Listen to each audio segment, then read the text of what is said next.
আসসালামু আলাইকুম।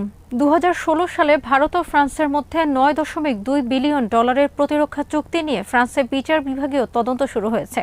রাফালে বিমান কেনার পুরো প্রক্রিয়াতেই মারাত্মক ধরনের দুর্নীতি, স্বজনপ্রীতি এবং দুদেশের শীর্ষ কর্মকর্তাদের সম্পৃক্ততার অভিযোগ উঠেছে। দুদেশের সরকারের মাঝে ৩৬টি রাফালে বিমান কেনার চুক্তি হয়েছিল। এ নিয়ে অভিযোগ ওঠার পর ফ্রান্সের পাবলিক ফাইন্যান্সিয়াল প্রসিকিউটর তদন্তের আদেশ দেন। এ নিয়ে ভারতের মোদী সরকার বেশ বিপাকে পড়েছেন। বিডিভিউস ইনফোটেইনমেন্টে স্বাগত জানাচ্ছি আমি সাবরিনা কাজী। রাফালে দুর্নীতির নানা দিক নিয়ে থাকছে আহমেদ আবদুল্লাহর প্রতিবেদনে।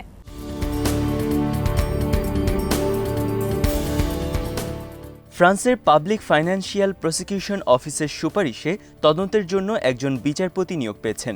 তার প্রাথমিক দায়িত্ব হল যারা এই চুক্তি অনুমোদনের সাথে জড়িত ছিলেন সেই কর্মকর্তাদের জিজ্ঞাসাবাদ করা। এই চুক্তি স্বাক্ষরের সময় ফ্রান্সের প্রেসিডেন্ট ছিলেন ফ্রাঙ্কোইস ওল্যান্ডে, তাকেও জিজ্ঞাসাবাদের কথা রয়েছে। বর্তমান প্রেসিডেন্ট এমানুয়েল ম্যাক্রোকেও তদন্তের স্বার্থে জিজ্ঞাসাবাদের পরিকল্পনা রয়েছে। তিনি ২০১৬ সালের সরকারের অর্থমন্ত্রী হিসেবে দায়িত্ব পালন করেছিলেন। পাশাপাশি তৎকালীন সরকারের প্রতিরক্ষা মন্ত্রী জিন ইভস লে ড্রিয়ানকেও জিজ্ঞাসাবাদের কথা রয়েছে। লে ড্রিয়ান এখন ফ্রান্সের পররাষ্ট্রমন্ত্রী হিসেবে দায়িত্ব পালন করছেন।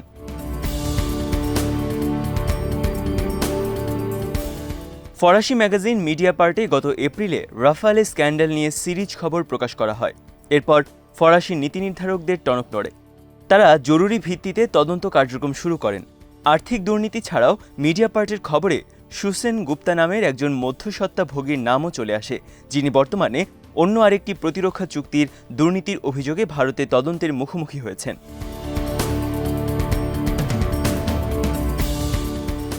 গুপ্তার বিরুদ্ধে অভিযোগ, তিনি ফ্রান্সের বিমান নির্মাতা প্রতিষ্ঠান ড্যাসল্ট এভিয়েশন এবং ডিফেন্স ইলেকট্রনিক্স ফার্ম থ্যালেসের মাধ্যমে গোপন কমিশন বাণিজ্যের সঙ্গে জড়িত ছিলেন। এই বিপুল পরিমাণ অর্থ ঘুষ দেওয়ার উদ্দেশ্য ছিল, আর তা হল রাফালে চুক্তিকে প্রভাবিত করা।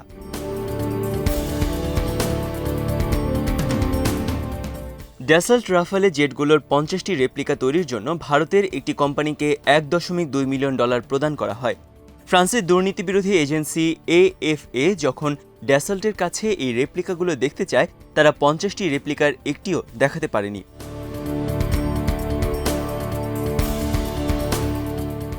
ভারতের যে প্রতিষ্ঠানকে ড্যাসল্ট অর্থ দিয়েছিল তার নাম ডেফিস সলিউশনস। এই প্রতিষ্ঠানটির সাথেও সুসেন গুপ্তার সম্পৃক্ততা রয়েছে। ২০১৬ সালে মূল চুক্তিটি স্বাক্ষরিত হওয়ার ৬ মাসের মধ্যেই ডেফিস সলিউশনের প্যাড ব্যবহার করে গুপ্তা ড্যাসল্টের কাছে ইনভয়েস পাঠান। ড্যাসল্ট সেই টাকা সময়মতো দিলেও চুক্তি অনুযায়ী কিছুই পায়নি। ধারণা করা হচ্ছে পুরো অর্থ গুপ্তার নিজের পকেটেই চলে গেছে।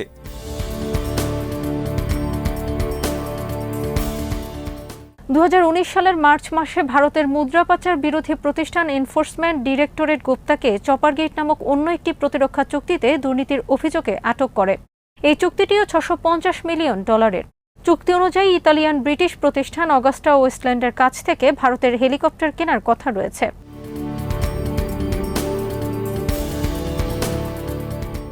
ভারতের এনফোর্সমেন্ট ডিরেক্টরের কাছে রাফালে বিমান ক্রয়ে দুর্নীতির অভিযোগ প্রথম আসে ২০১৯ সালে। ভারতের দ্য হিন্দু পত্রিকায় এই নিয়ে একের পর এক অনুসন্ধানী প্রতিবেদন প্রকাশ করা হয়।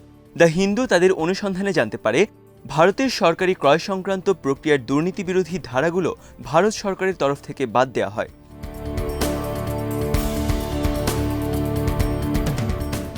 গত এপ্রিলে ফরাসি পত্রিকা মিডিয়াপার্ট দুর্নীতির প্রতিবেদনগুলো প্রকাশ করে। এরপর ফ্রান্সের দুর্নীতি বিরোধী এনজিও শেরপা এই নিয়ে ট্রাইব্যুনালে অভিযোগ দায়ের করে। বিষয়টি ফ্রান্সের সরকারের জন্য খুবই বিব্রতকর। ধারণা করা হচ্ছে কোনো নির্দিষ্ট দুর্নীতিবাজ নয়, বরং গোটা ফ্রান্স সরকারই এই দুর্নীতির সঙ্গে জড়িত ছিল।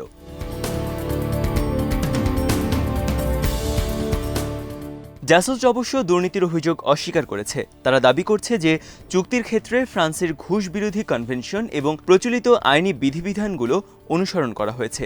ভারতের প্রখ্যাত আইনজীবী প্রশান্ত ভূষণ বহুদিন থেকে রাফালে চুক্তি নিয়ে তদন্তের দাবি জানিয়ে আসছিলেন। তিনি বলেছেন, মিডিয়া পার্টির রিপোর্টে দুর্নীতির পুরো চিত্রটি প্রমাণসহ আমাদের সামনে এসেছে। এগুলো সুপ্রিম কোর্টে দাখিল করা হয়েছে। এই চুক্তির বিষয়ে একটি স্বাধীন তদন্তের দাবি জানানো হয়েছে।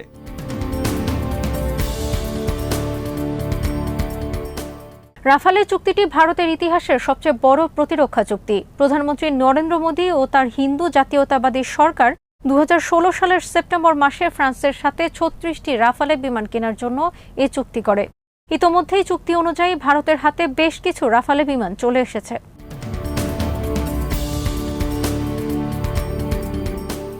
2022 সালের মধ্যে ভারত সবগুলো বিমান পেয়ে যাবে।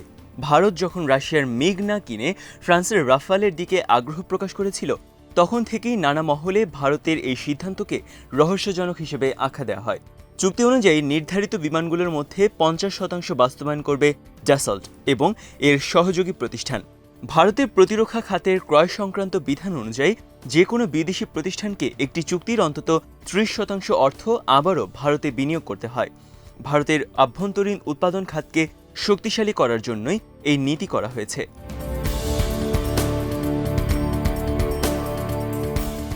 রাফালে নিয়ে প্রথম ঝড় ওঠে যখন দেশটির প্রধান বিরোধী দল কংগ্রেস বিজেপির বিরুদ্ধে কয়েকজন ব্যবসায়ীকে অনৈতিক সুবিধা দেওয়ার অভিযোগ আনে।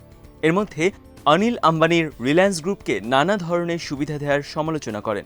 ব্যক্তিগতভাবে অনিল আম্বানির সাথে প্রধানমন্ত্রী নরেন্দ্র মোদীর বিশেষ সখ্যতা রয়েছে।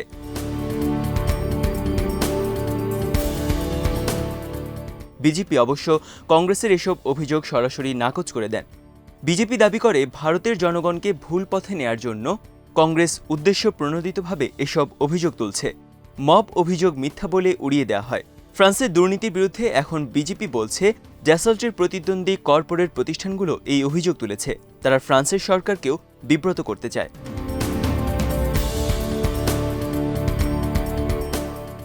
ভারত দীর্ঘ সময় থেকে রাশিয়ার তৈরি বিমান ব্যবহার করেছে। 2001 সালে ভারত সরকার যুদ্ধ বিমান উন্নত করার সিদ্ধান্ত নেয়। 2007 সালে দেশটি 126টি যুদ্ধ বিমান কেনার জন্য আনুষ্ঠানিকভাবে টেন্ডার ইস্যু করে। 2008 সালে ড্যাসল্ট, বোয়িং এবং সাবের মতো প্রতিষ্ঠানগুলো ভারতের টেন্ডারে বিড করে। 2012 সালে ড্যাসল্ট সবচেয়ে কম দামে বিড দিয়ে শর্টলিস্টে চলে আসে।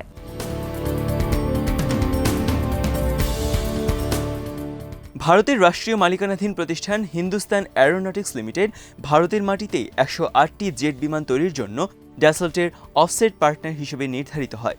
কিন্তু ড্যাসল্ট ও হিন্দুস্তান অ্যারোনটিক্স শেষ পর্যন্ত কোনো সমঝোতায় আসতে না পারায় চুক্তিটি বাতিল হয়ে যায়। 2014 সালে বিজেপি নির্বাচনে জয়ী হয়ে আসার পর এই নিয়ে আর কোনো অগ্রগতি হয়নি।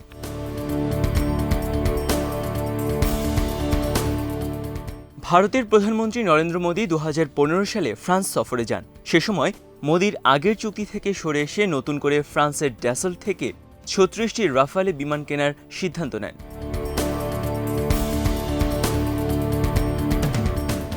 মিডিয়াপার্টির প্রতিবেদন থেকে জানা যায়, মোদীর সরকার ফ্রান্সের সরকারের সাথে আনুষ্ঠানিক চুক্তি করার 15 দিন আগে 2015 সালের 26শে মার্চ ড্যাসল্ট ও রিলায়েন্স কোম্পানি গোপনে প্রথম এই নিয়ে সমঝোতা চুক্তি স্বাক্ষর করে।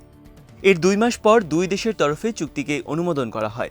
ড্যাসল্ট ও রিলায়েন্স তখন প্রকাশ্যে স্টেক হোল্ডার চুক্তি করে। এই দুটি কোম্পানি যৌথভাবে একটি নতুন কোম্পানি চালু করতেও সম্মত হয়। এরপর 2017 সালে দুটি কোম্পানি মিলে ড্যাসল্ট রিলায়েন্স অ্যারোস্পেস লিমিটেড গঠন করে। মিডিয়াপার্ট জানায়, এই যৌথ কোম্পানির প্রতিষ্ঠার পেছনে ড্যাসল্টের কোনো শিল্প স্বার্থ ছিল না। ভারত সরকারের রাজনৈতিক স্বার্থ বাস্তবায়নের অংশ হিসেবেই তারা এই যৌথ উদ্যোগটি কার্যকরে রাজি হয়।